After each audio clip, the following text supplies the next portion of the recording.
adventurers! Ready for a journey steeped in history and nature? Today we're exploring a gem along the Silk Road in China. Our first stop is the Grand Buddha Temple and the vibrant Rainbow Mountains in Zhangye City. After that, we'll head to Jiayuguan to marvel at the impressive starting point of the Great Wall. Let's dive in!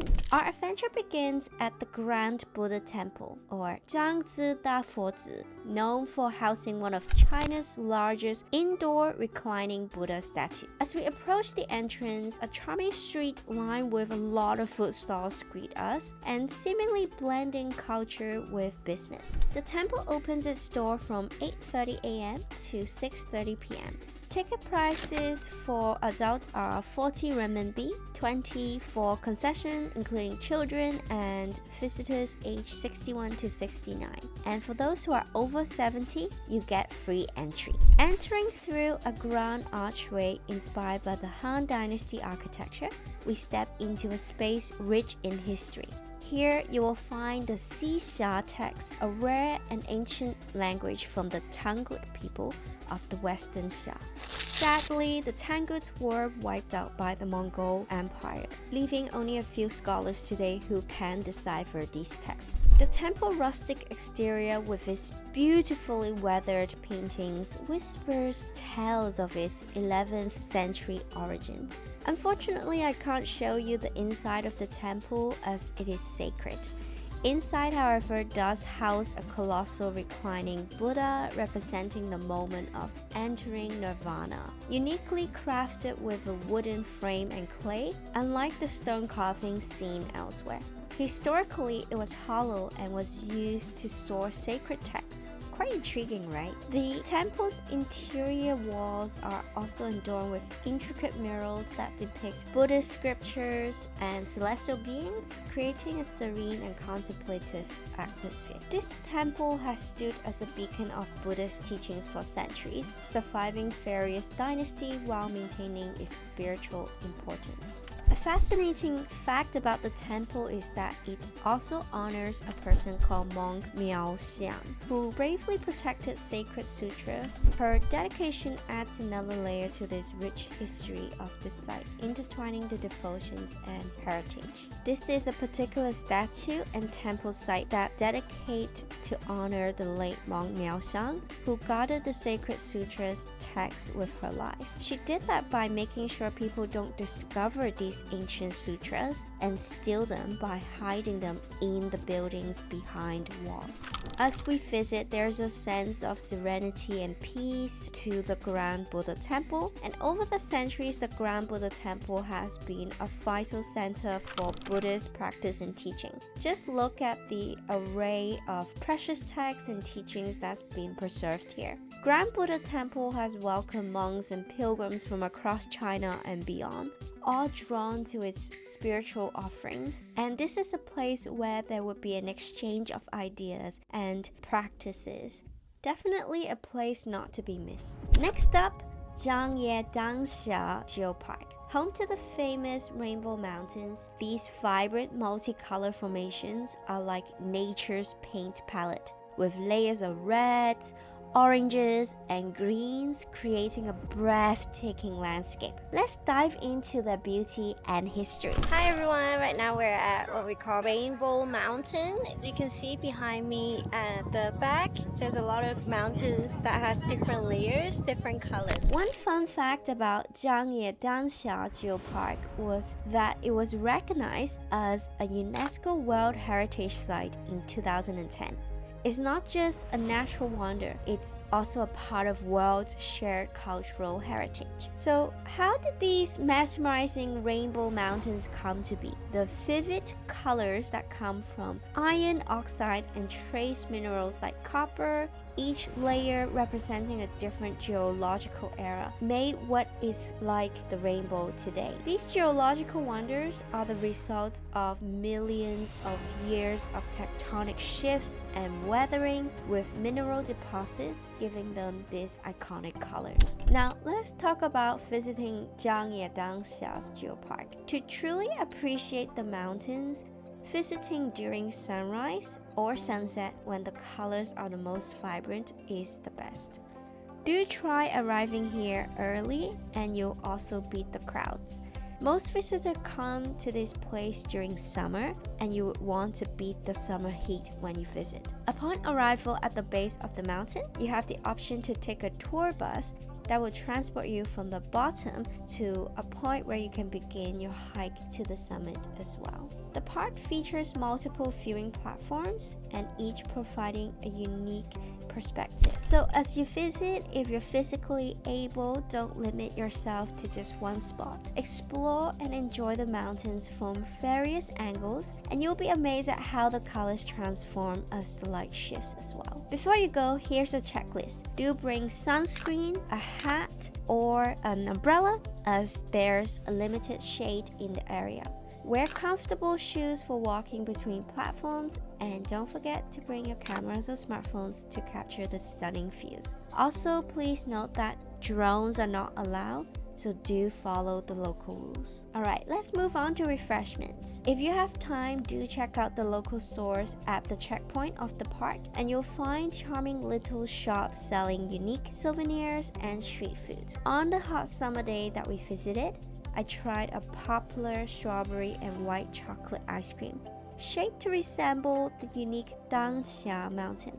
Did you know the term Dangxia means rosy clouds in Chinese? It's a perfect name for such a vibrant place, and it suits the design of this ice cream too. Now, which part of the Rainbow Mountains did you find most interesting? I would love to hear your thoughts. Please share those in the comments below. And if you're in Gansu province, don't miss this natural marvel. As we wrapped up our time in Zhangye City, we explored a nearby mall, indulging in some familiar chain restaurants, including a delightful hot prawn pot. And on our way back to the hotel, we passed by a vibrant park where locals gather for music and dancing. It was a beautiful sight witnessing the community spirit, especially among the elderly, who seemed to really enjoy these joyful group dances. Zhangye City not only offered us really breathtaking sights, but also a glimpse into the local way of life as well, making a journey here truly memorable. Now we're heading into Jiayuguan in Jiayuguan City, a place rich in history. Jiayuguan is a city located in the northwestern part of Gansu province in China. It is primarily known for its role as the westernmost end of the Ming Great Wall. That's right, when we think of Great Wall of China, we might think of Beijing. But actually here, the city is best known for the Jiayuguan Pass, located at the western end of the Great Wall of China during the Ming Dynasty. This pass was a key military defense point and marked the boundary of Chinese civilization. Often called the first and greatest pass under heaven, 天下第一雄关, it holds great historical importance. As a result, military leaders like Feng Sheng are honored here. Feng Sheng is a prominent Chinese military general during the late Yuan and early Ming dynasty.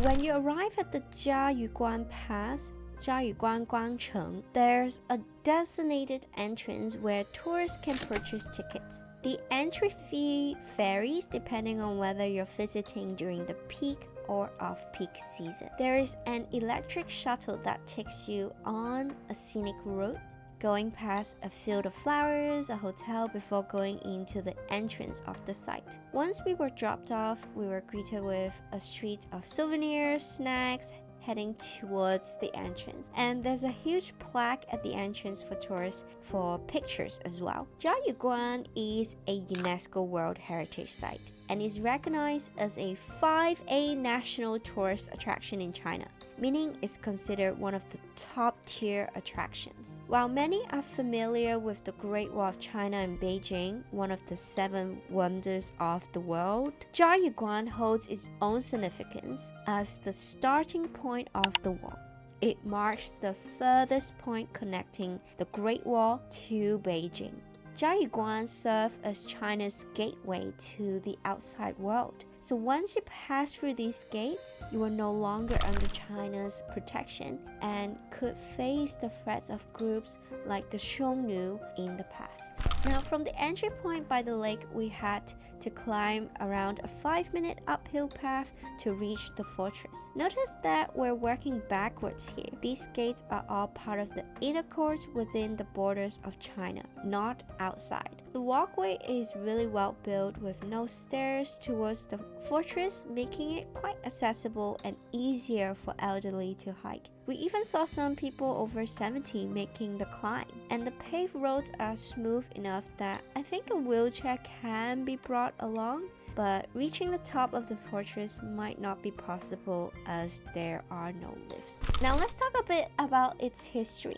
Jiayuguan, established in 1372 during the Ming Dynasty, was the westernmost point of the Great Wall, guarding China from nomadic invasions and supporting the Silk Road trade. The fortress with watchtowers and moats really symbolized the edge of civilization. It was fascinating to see some people in traditional dresses filming promotion for Jiayuguan and the Silk Road in general. And the fortress here features several courtyards with multi-tiered buildings. In the inner courtyard, there's a temple dedicated to the god of gates, Guangdi Miao. It's likely a common practice for travelers to pray for good luck before and after their journeys. There's also a playhouse built for opera performances, likely for the soldiers stationed here as entertainment.